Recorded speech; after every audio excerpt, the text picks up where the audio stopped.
لبیک یا زہرا، لبیک یا زہرا۔ السلام علیکم ورحمۃ اللہ وبرکاتہ۔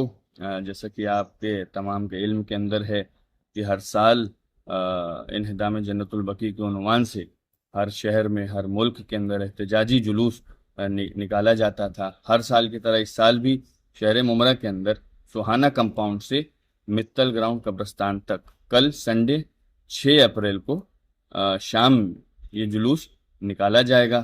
یہ جلوس ہر سال کی طرح اس سال بھی حجت الاسلام علی جناب مولانا محمد اسلم صاحب، رئیس شیعہ علماء بورڈ کے جو پریزیڈنٹ ہے مہاراشٹرا کے، ان کی قیادت میں نکالا جاتا ہے۔ میں آپ سب سے ریکویسٹ کرتا ہوں اس جلوس میں کثیر تعداد میں شرکت کریں، اور جو رسول اللہ کی بیٹی کی جو مزار ہے، جو ملعون سعودی حکومت نے اس کو مسمار کر دیا تھا، ہم اپنی آواز کو اتنی بلند کریں تاکہ سعودی حکومت کے کانوں تک اس بات کو جائے، اور جلد از جلد پروردگار سے دعا ہے کہ رسول کی بیٹی کا روضہ پھر سے تعمیر ہو اور ہم سب اس کی زیارت کو جلد از جلد جائیں۔ والسلام علیکم ورحمۃ اللہ۔